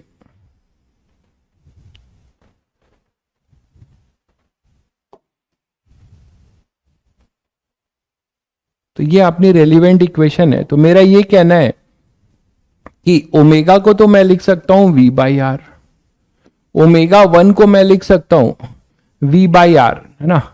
तो ओमेगा की वैल्यू यहां पुट कर दो v बाई आर में, तो ये v by R plus R हो जाएगा, v by R plus R हो जाएगा। क्लियर है? फिजिक्स सच में गजब है, दिखाने वाला चाहिए भाई, तब पता चलेगा कि फिजिक्स क्या है। तो यहां पे अपने पास v by R plus R और ओमेगा हो जाएगा v बाई आर। आजकल तो इसकी जरूरत ही नहीं है लोगों को। अब यहां से अब आप पुट कर दो, थीटा भी एलिमिनेट करना है, थीटा भी हमें एलिमिनेट करना पड़ेगा। तो देखो थीटा को एलिमिनेट कैसे करोगे ओमेगा 1 की वैल्यू यहां रख दो। तो एक चीज यहां देखो, एम जी कॉस थीटा ये दिख रहा है, इसकी वैल्यू यहां पे लाके चिपका दो इनके टर्म्स में, ठीक है। तो और यहां v रहेगा, यहां पे ओमेगा है, ओमेगा को भी v बाई आर लिख देंगे, और यहां पे जो ओमेगा 1 है उसको भी फिर हम बाद में v के टर्म्स में लिख देंगे। तो मेरी बात समझ रहे हैं सब लोग? Put M G cos theta, हमें थीटा नहीं पूछा है, तो M G cos theta equal to M omega 1 square R plus R in first. तो फर्स्ट में पुट कर दें अगर, तो हमारे पास क्या मिलेगा बच्चों, यहां से क्या मिलेगा, ये खुद से सॉल्व करिए। M G R plus R is equal to M G R plus R, M G R plus R, M G cos theta को हमें पुट करना है, तो यहां पे आ जाएगा आर प्लस आर, और कॉस थीटा को आप लिख सकते हो M omega M R plus R M R plus R omega 1 square, ऐसा हो जाएगा, plus half M V square, और प्लस ये हो जाएगा एम आर स्क्वायर बाई 5, और ओमेगा को मैं फिर लिख सकता हूं v बाई आर। अभी लिखते हैं ओमेगा स्क्वायर। अब आप क्या करो, ओमेगा 1 और ओमेगा को v के टर्म्स में लिख लो, यहां ओमेगा 1 और ओमेगा को v के टर्म्स में लिख लो, तो पूरे इक्वेशन में केवल v बचेगा। वही करते हैं, तो हमारे पास आएगा M G R plus R equal to M R plus R square into omega 1 square, तो ओमेगा 1 स्क्वायर होगा v square upon R plus R square, दिख गया सभी को, plus M V square by 2 plus M by 5 R square, और omega square को लिख दिया v square by R square, v square by R square. ये दिख गया क्या भाई सभी को? तो बहुत आसानी से सॉल्व होता हुआ नजर आता है। M G R plus R, बहुत चालाकी से हमने एम जी कॉस थीटा हटा दिया, तो ये तो देखो कट रहा है, और ये आर स्क्वायर भी कट रहा है, तो अपने पास आएगा M V square plus M V square by 2 plus M V square by 5। दिख गया क्या सभी को? अरे दिखा भाई सभी को। अब यहां पे एलसीएम ले लो और सॉल्व करके बता दो v क्या आ रहा है, जल्दी से बता दीजिए, जल्दी से बता दीजिए। अब v आपको मिल जाएगा जब वो लूज कर रहा होगा बड़े वाले स्फेयर के सरफेस को रोल करते हुए। तो ये कितना हो जाएगा, यहां 10 आएगा, यहां 5 आएगा, यहां 2 आएगा, बाई में 10, तो ये हो जाएगा 17 एम वी स्क्वायर बाई में 10। तो यहां से v मिलने वाला है बच्चों आपको 10 G R plus R upon में 17 अंडर रूट, ये आ जाएगा v 10 G R plus R upon में 17।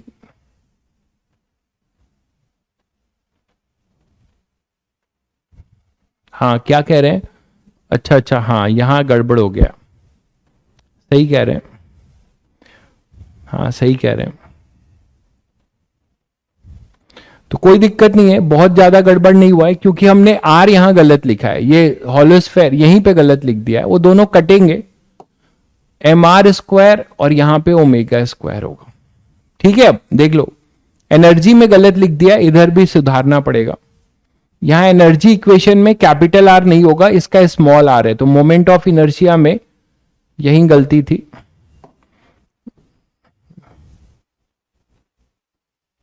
ये होगा, बाकी सब सही है। और यहां पे जब आप पुट करेंगे, यहां पे जब आप पुट करेंगे ये स्मॉल आर रहेगा,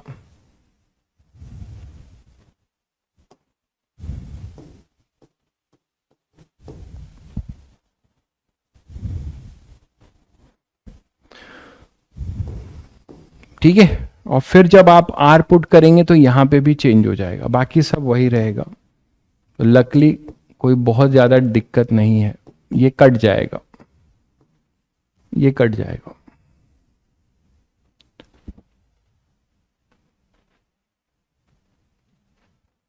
ठीक है बच्चों, तो ये यहां पे 10 GR प्लस आर बाई 17 ये आपको V मिल जाएगा। और अगर आपको V मिल गया तो आप यहां से अगर आपसे पूछा जाए तो आप ओमेगा 1 भी अब बता सकते हो, ओमेगा भी बता सकते हो, सब कुछ बता सकते हो, है ना, सब कुछ आप बता सकते हो। ठीक है बच्चों, चलिए, तो एक बढ़िया सवाल था। और आपने एक अच्छी चीज सीखी कि ऐसे में हम दो तरीके से देखेंगे, और एक जब इसके सेंटर पे बैठेंगे तो रोल करता हुआ जा रहा होगा, दूसरा जो रेस्ट पर है उसके सेंटर पे देखेंगे तो इसका सेंटर ऑफ मास एक सर्कुलर मोशन कर रहा होगा, तो दोनों की थ्योरी लगाएंगे।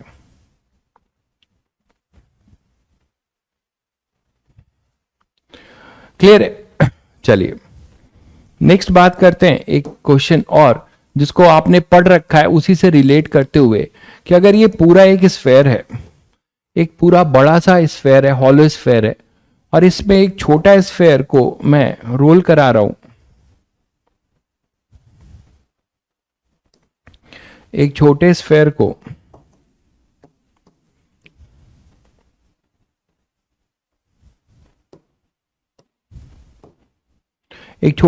को रोल करा रहा हूं, ठीक है, जिसका रेडियस स्मॉल आर है, और ये सेंटर है, इसका रेडियस कैपिटल आर है, इसका रेडियस अपना कैपिटल आर है, और इसका रेडियस स्मॉल आर है, इसका मास m है, ठीक है, ये फिक्स है।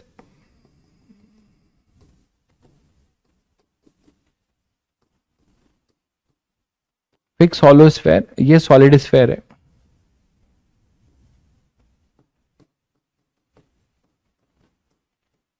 ठीक है, तो बच्चों आपसे ये पूछा जा रहा है, ठीक है, ये पूछा जा रहा है कि आप इसको कितनी मिनिमम वेलोसिटी देंगे, वी मिनिमम आपसे पूछा जा रहा है जिससे टॉप मोस्ट पॉइंट पे पहुंच जाए। तो find V minimum so that smaller sphere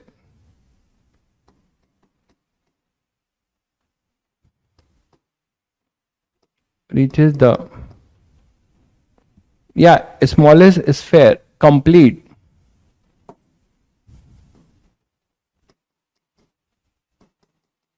the vertical circle।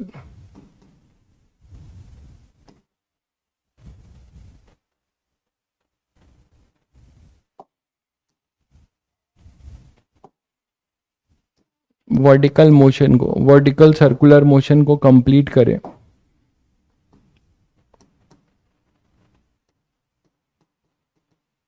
With pure rolling,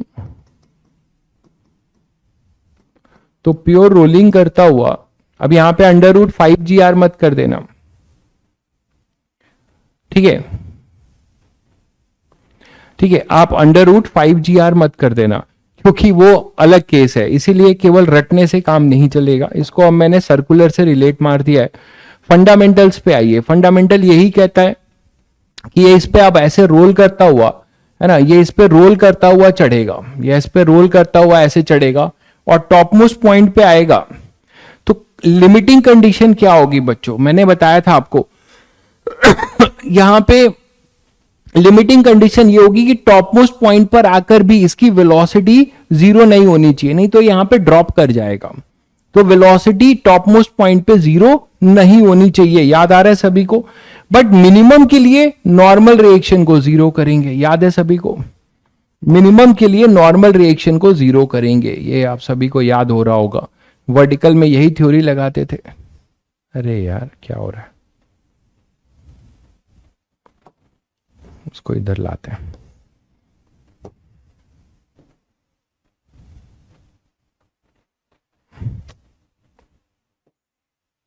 तो ये यहां पर आते आते देखिएगा, फिजिक्स में बहुत मेहनत है भाई। टीचर को सोच सकते हो टीचर को कितनी मेहनत है, एक एक डायग्राम जो आपको कुछ बताने की कोशिश कर रहा है उसको बनाना पड़ता है। तो फिजिक्स के टीचर को अगर ढंग से पढ़ाया जाए तो बहुत मेहनत है। वी और ये आर है, ये स्मॉल आर है, स्मॉल आर दिया था मैंने आपको, ये उसमें भी किसी को इस चीज की कदर नहीं है।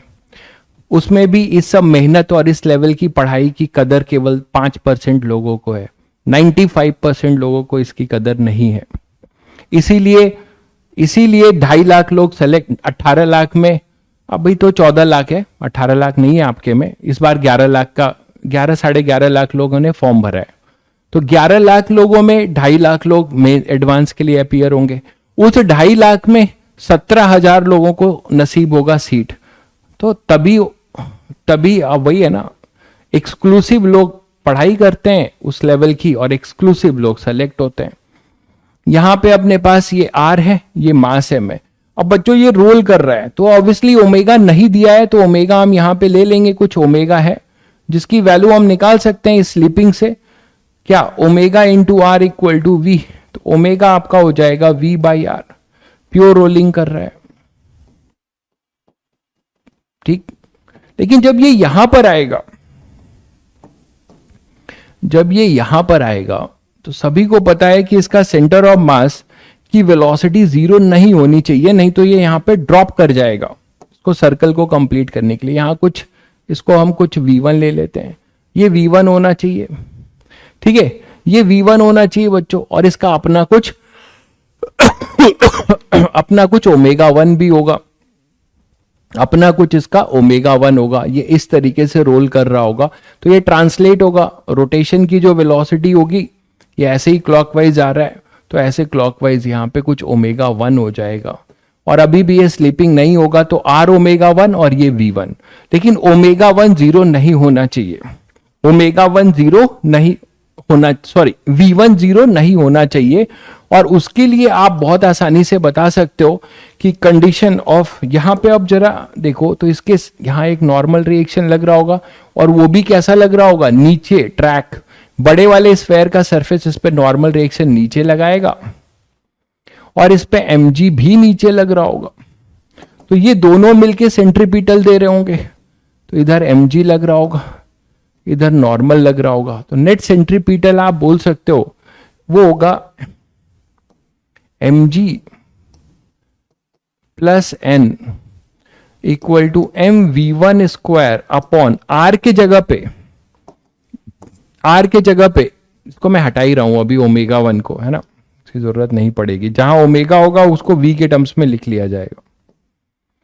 तो यहां पे ये प्योर रोलिंग कर रहा है, लेकिन ये ध्यान रखिएगा, ये जो इसका सेंटर ऑफ मास है, ये डिस्टेंस ये होगा r माइनस आर। ये किस सर्कल में मूव कर रहा है बच्चों, इसका जो सेंटर है वो r माइनस आर के सर्कल में मूव कर रहा है, r माइनस आर के सर्कल में मूव कर रहा है, ठीक है, r माइनस आर के सर्कल में मूव कर रहा है।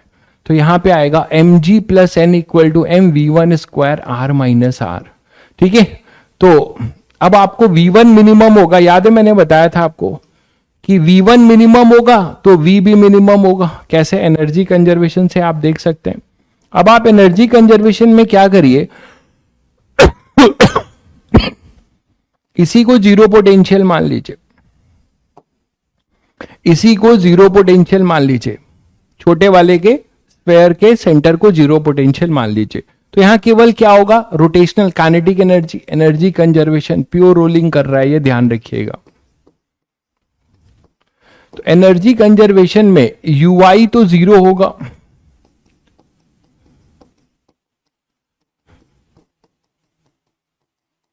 तो ui यहां पर जीरो होगा, आपने वहीं जीरो पोटेंशियल माना है, ये हो जाएगा half mv square translational plus half into 2/5 mr square into omega, omega के जगह पे होगा v बाई आर का स्क्वायर। क्लियर है ना? यहां का जो ओमेगा होगा ये मैंने लिखा है, और यहां का जो ओमेगा 1 होगा वो V1/R होगा। क्लियर है? तो यहां तक आ गया।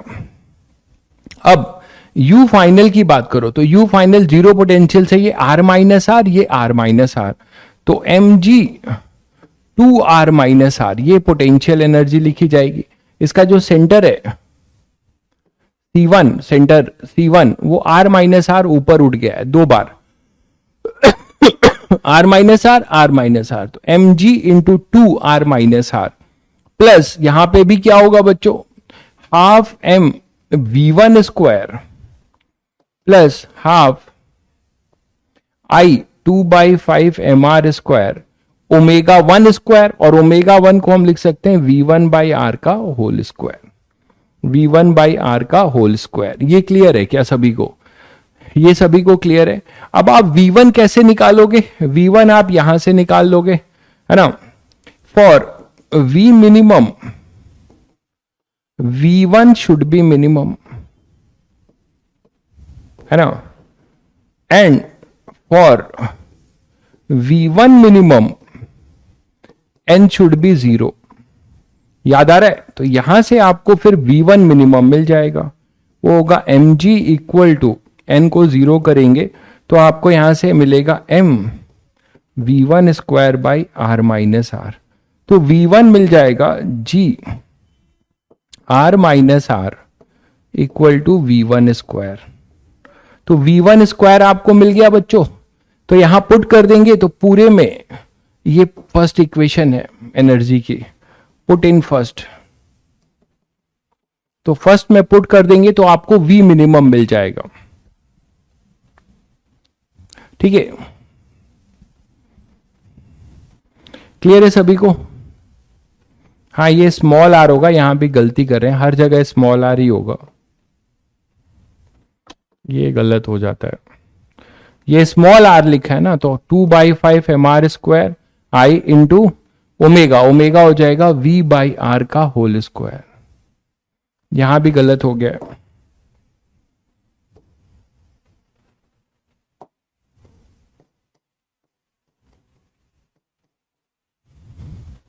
यहां भी गलत हो गया है, यहां भी गलत हो गया। अब ठीक है भाई, देख लो। तो अब जल्दी से इसका आंसर बता दो, जाते जाते इसका आंसर बता दो जल्दी से। देखिए कितने लोग सही बता के जा रहे हैं, सॉल्व कर लिख के बताइए जल्दी से, इसका आंसर बता दीजिए। इस V1 स्क्वायर को यहां पुट कर दीजिए, इस V1 को यहां पुट कर दीजिए, और बाकी यहां पे V ही है, इधर V1 है। जल्दी से बता दीजिए, बहुत आसान है, जल्दी से बता दीजिए जाते जाते इसका आंसर, जल्दी से इसका आंसर बता दीजिए।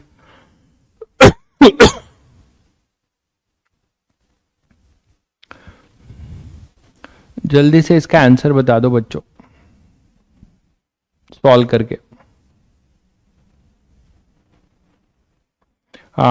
माधव जी, आपका रोटेशन से आप आना चाहते हैं तो ठीक है, बहुत बढ़िया भाई, धर है, बिल्कुल सही आंसर 27G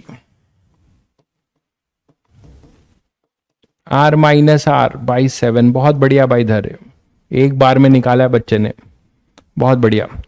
हाँ तो भाई माधव जी, आपको मैं बता दूं कि कल आप जो है रोटेशन का लास्ट लेक्चर होगा, आप अपने मोहल्ले में मिठाई बांट दीजिएगा माधव जी, ठीक है? आपको बहुत परेशानी हो गई तो सॉरी फॉर दैट, सर इतना ज़्यादा रोटेशन क्यों पढ़ाया, मेरा तो मन कर रहा है अभी और पढ़ाने को, बट आप लोग की बेसब्री देखकर जो है बंद करना पड़ेगा, ठीक है? तो कल भी नहीं बोल सकता हूं दावे के साथ, कल फ्राइडे नहीं तो सैटरडे, सैटरडे डेफिनेटली आपका ये अंत हो जाएगा रोलिंग रोटेशन का, ठीक है? सैटरडे डेफिनेटली आपका हो जाएगा। सोमवार से, नए दिन से, नए सप्ताह से आपको नया साल भी होगा। हाँ, सोमवार को शायद न्यू ईयर आएगा ना, ठीक है? तो सोमवार को न्यू ईयर आएगा, तो न्यू ईयर में जो है हम लोग न्यू चैप्टर स्टार्ट करेंगे। सर्दी में जो है फ्लूइड पढ़ेंगे, ठीक है, सर्दी में थर्मो पढ़ना चाहिए, लेकिन फ्लूइड पढ़ेंगे पहले। उत्कर्ष बाबू तुम्हें नहीं पता कितने चैप्टर बचे हैं? फ्लूइड है, एसएचएम है, वेव है, ग्रेविटेशन है, थर्मोडायनेमिक्स है, जिसमें मैंने ग्रेविटेशन आपको बता दिया। ठीक है, वो स्टार्टिंग में 12th के करेंगे। बाकी जो है अपना एसएचएम, वेव, फ्लूइड, ये सब चैप्टर्स जो है अब आपको ज्यादा समय नहीं लगेंगे, क्योंकि इन चैप्टर्स का जो फंडामेंटल्स है, हर चीज की मैकेनिक्स, जितना आपने सोचने की शक्ति है वो आपको डेवलप हो चुकी है। जिनको होना है वो हो चुका है, जिनको नहीं हुआ है वो नहीं होगा। तो बाकी चैप्टर्स में आपको बहुत ज्यादा स्मूथ लगेगा। ठीक है, उतना ज्यादा आपको दिमाग खपाना नहीं पड़ेगा। ठीक है, और बाकी उतने वेरिएशंस भी नहीं होंगे, उतने वेरिएशंस भी नहीं होंगे, कम वेरिएशंस हैं। ठीक है, चलिए फिर। और जो लोग इतना ऊब कर पढ़ाई पढ़ेंगे, खासकर 11th के बच्चे, फिर वो क्या ही पढ़ेंगे यार, है? उनको उबने की क्या जरूरत है यार? उनको तो स्कूल में तो कोर्स 5 महीने में खत्म हो जाता है ना? स्कूल में तो कोर्स आपका ये सब 2-2 दिन में खत्म होता है ना यार, बताओ। तो आप स्कूल वाली मेंटेलिटी से यहां क्यों बैठे हो? स्कूल वाली मेंटेलिटी से बैठे हैं तो उनको बहुत कष्ट होगा, उनको यहां नहीं रहना चाहिए। यहां पे पढ़ाई हो रही है, लर्निंग मोड हो रहा है। आपको 11th के बच्चे हो, इसीलिए 11th मान के जितना आपको डेवलप करने का अभी मौका मिल रहा है, आप एक्सट्रीम लेवल तक जाके डेवलप करिए। जिन बच्चों ने ये पढ़ा है वो जाके एससी वर्मा सॉल्व करिए। ठीक है, सीट सॉल्व करिए, और उससे बड़ी बात आप पीवाईक्यू सॉल्व करिए। देखिए फटाफट सारे क्वेश्चंस होंगे जिन्होंने इसको तमीज से लेक्चर्स फॉलो किए। ठीक है, चलिए मिलते हैं।